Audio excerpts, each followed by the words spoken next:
Ladies and gentlemen, thank you once again for tuning in to another episode of Generational Wrestling Podcast. As always, is yours truly, the 28-year-old piece of gold franchise, aka the showstopper, better known as the GOW's resident tribal chief. And with me, as always, I got my tag team partner, my brother, my family. He is the flyest in the room, Mr. 1, 2, 3. Pin that ass down. K Breezy, aka Tuco Kimro. He ain't got it up tonight, but I'm gonna remind y'all anyway because we always get violent. He the hitman in the building, bro. What's going on? Yeah, I'm gonna say the hitman, man, for later this weekend, man, because we we got a nice little back-to-back AEW weekend coming up, man, Friday and Saturday, man. So I forgot we don't have AEW tomorrow. Yeah, we ain't got Dynamite tomorrow, man. So we got a little bit, but we're gonna have a shooting from the hip tomorrow for you folks. We can't just not do something. We could take the time off, but we already been off for enough time. So we're gonna come back. We're gonna have something for y'all tomorrow, man. Check us out tomorrow. But for tonight, man, it's NXT. John Wick Part 3 is going off right now. Show ain't came on just yet. But franchise, man, you were telling me, man, that apparently, man, there was a kidnapping and that happened.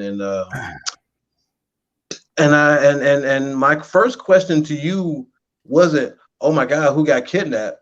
My question to you was, how the hell did they kidnap Top Dollar? Yeah, man. I think anybody who's seen it, I think that was everybody's thought. Like, really, like probably the biggest goddamn dudes you got on the roster. He the one that got kidnapped, and then when you got kidnapped by two dudes that was the size of Karrion Kross. I mean, Legado, not even that big. They're not even that big. What the thing is, Legado altogether probably weigh about what Top Dollar weighs. So how that happened, I have no idea. Not only did you manage to get Top Dollar, but then you managed to get B-Fab. Like, what the hell?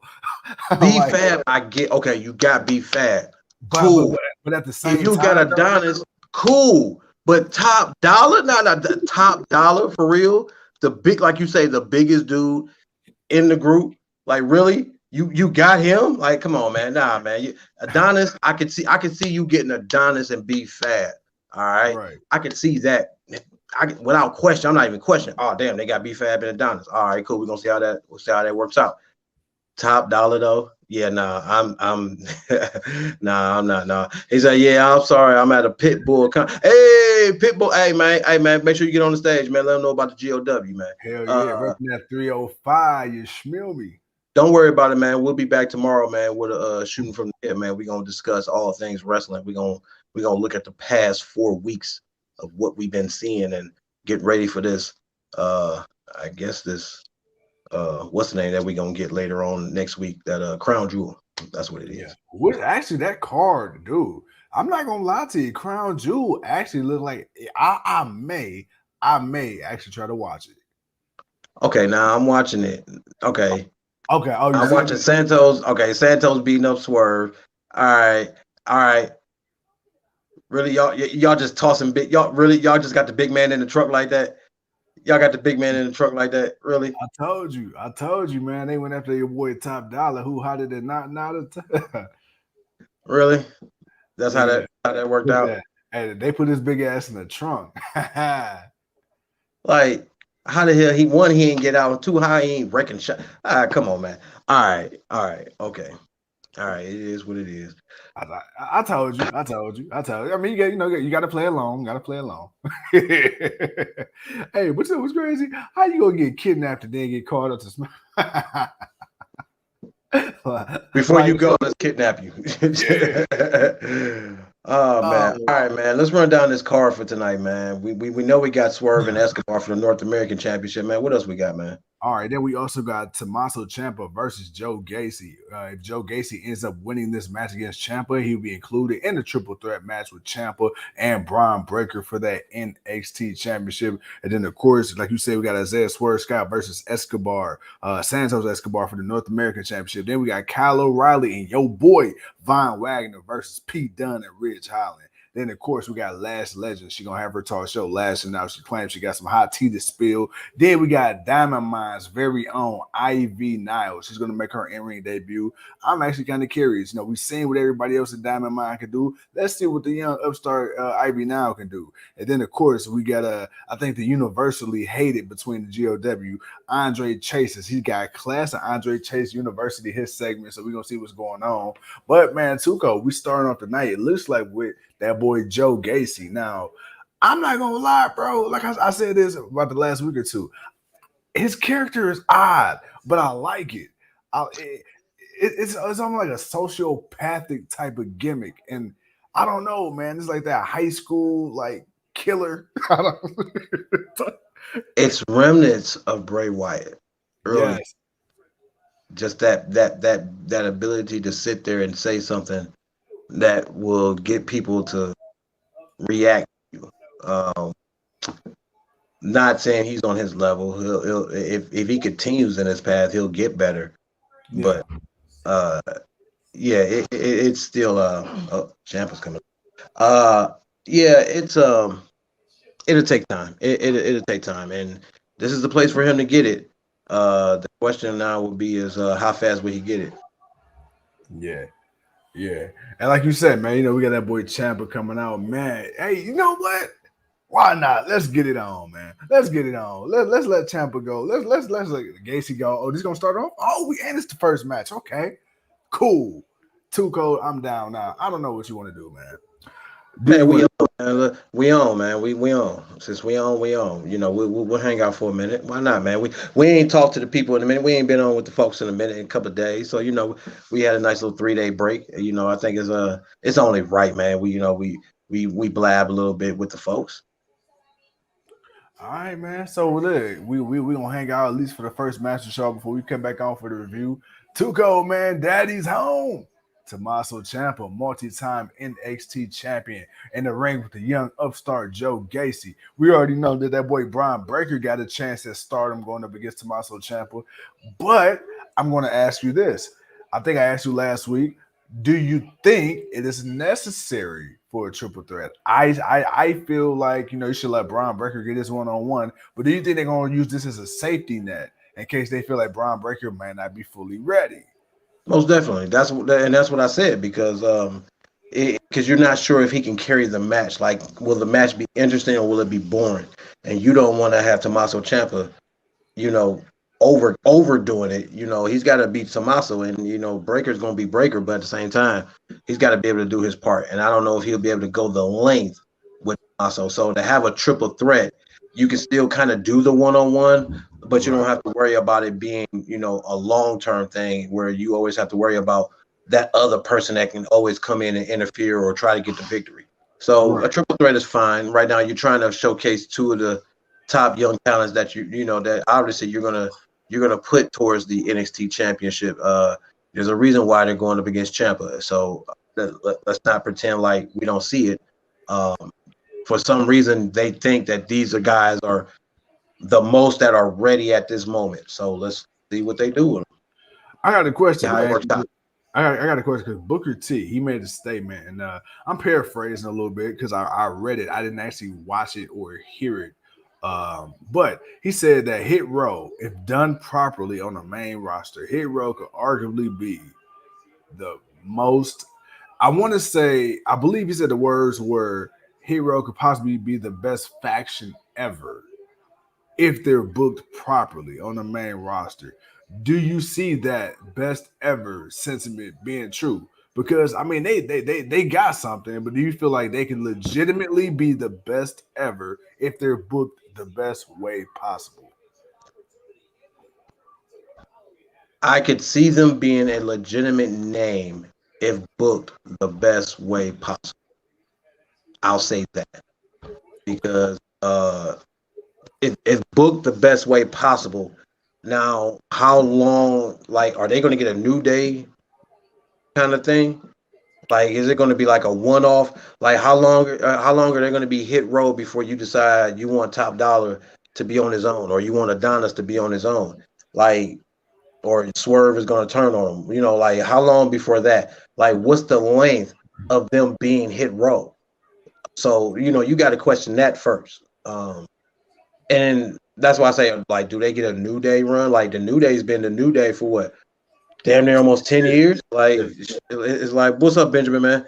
It's like almost 10 years, man. Hit Row's been, the New Day's been like the New Day, and now they're kind of split, and you kind of see the seeds of what's going to happen a little later on. But are they going to get a Shield run? Like, if they get a Shield run, then okay, cool, I can see it. If they end up winning championships and shit, and doing the damn thing and dominating, and really being, like I say, being booked well, if they get that kind of the bloodline kind of booking, you know what I'm saying? Now, I'm not saying it's got to be exact to the bloodline kind of booking, but it's got to be at least 50 to 60% of that booking. You know what I'm saying? So it's like, if they can get that with their skills and what they can do and continue to grow, yeah, man, they can be something. But we're asking, can WWE do that? Well, my thing is can they do it or will they do it? Is more the issue because they do it is not the question. Can they do it? Can they book them properly? Because if they can book them properly, then we don't have no problems, and then we'll see what we see. But if they don't book them properly, then we'll watch it fall apart. So it's not will they? Yeah, obviously they want to do it, but can they book it properly? That again, can they do it? That's the bigger thick question. So I want to talk to you about these updated rosters and the influence of NXT. So in 2 weeks, that's that boy Holland right there in the crowd. Okay, so in 2 weeks, I'm looking at the SmackDown roster right now. We got Aaliyah, we got Ridge Holland, Drew Gulak, Mansoor, Ali, Mace, Natalya, Garza, Carrillo. We got Zaya Lee, Madcap Moss, Corbin, Top Dollar, and Hit Row. We got the Usos, we got Charlotte, we got Sasha, we got Kofi and Woods, we got Zayn, Naomi, Nakamura. Bruh, just already that. And that's probably about maybe 20 of the 40 or 50 people on this roster right now on SmackDown. Dude, are we in a new age? A renaissance, if you will. I know we talk about the famed SmackDown 6, and stuff like that. But do we see SmackDown taking steps to kind of be what it was as far as that goes? Because if you look at NXT has truly went back to a true developmental brand, but it's not in the stereotypical way of how we used to say developmental. This is truly developmental, where they got a couple of veterans here, but most of these guys are quote unquote homegrown guys now. Yeah, well, they're not so much homegrown. They're still indie guys. They're just the younger indie guys. Let's be real. Some of them are homegrown. They're starting out training in there, but they've got a few that are, they're just young and they fit the right. Rephrase. But that they don't have a name value per se. Well, true. But as far as the development and the roster of SmackDown, now, do they have a SmackDown 6? I actually believe they actually have a SmackDown 6. And it could be led by Roman Reigns. Because they got a nice quality of people that can put on good matches. You got a lot of young talent that's going to want to get some names, that's going to go after Nakamura for the Intercontinental Championship. You got some people that's want to go after the Usos. You got some tag teams, man. You can do some new stuff. Now, again, can they book them right? That is the question. Can they book them, man? Like, will you see guys get opportunity? Now, we feel comfortable with certain guys being moved to SmackDown. Ricochet, Garza, Carrillo. There was another one.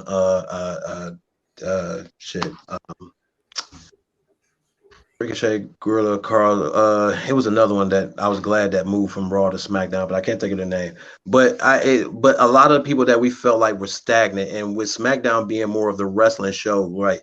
Yeah, they'll do some little gimmicks, but it's 2 hours, so that and Fox wants more of the action than they do promos. So I could see a lot of interesting new things happening, and maybe somebody gets hot. Maybe a Ricochet, gets the time properly and booked properly. Maybe we finally get to see what we wanted to see from him in the beginning.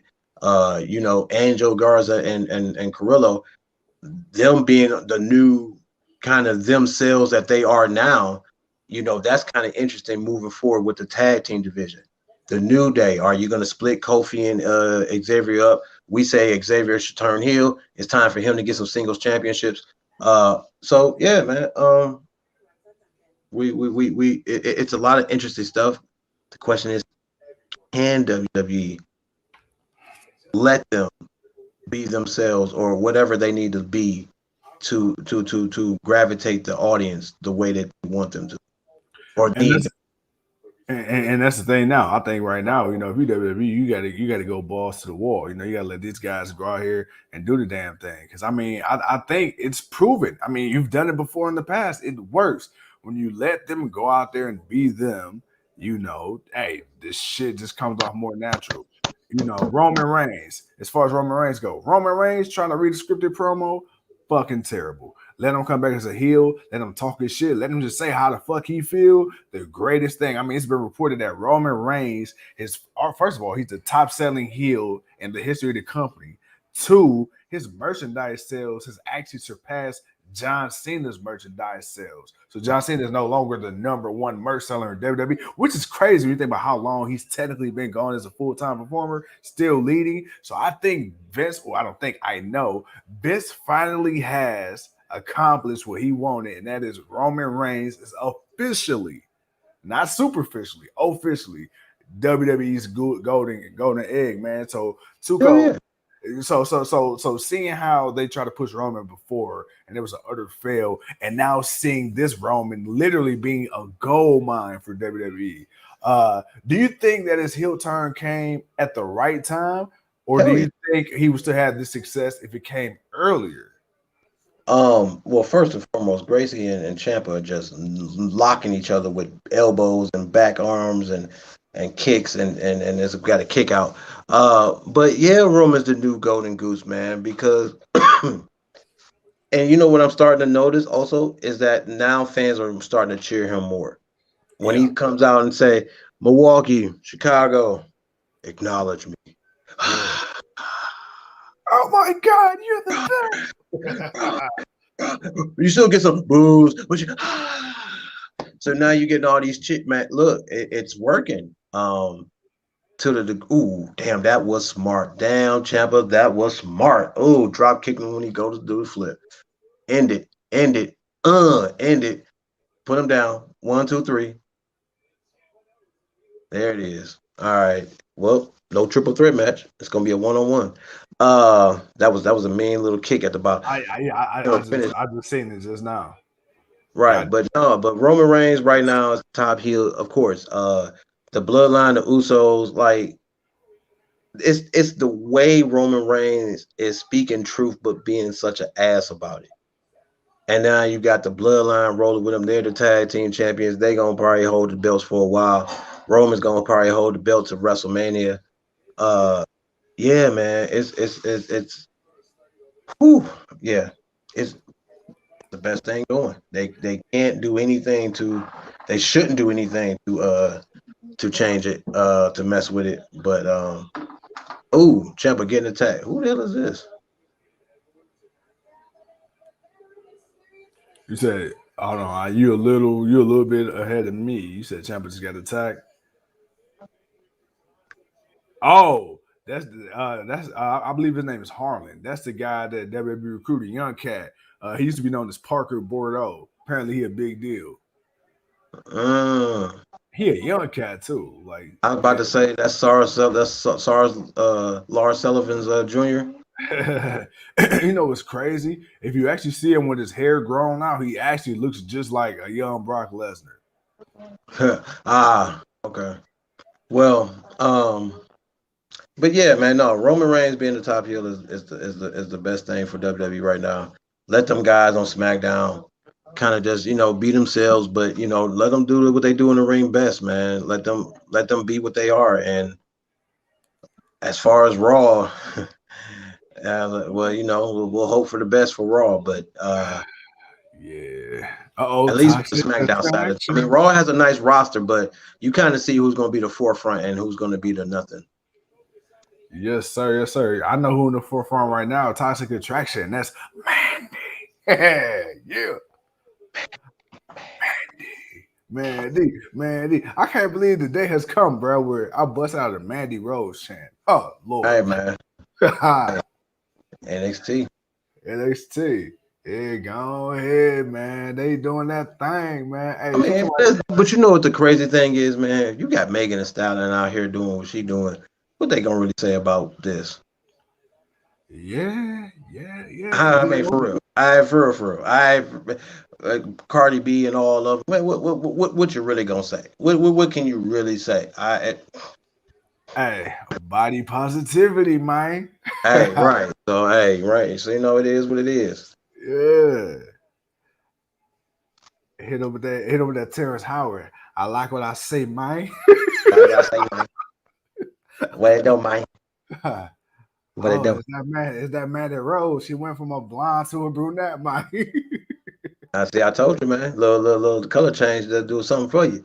But franchise, man, that's the first 20 minutes of the show, man.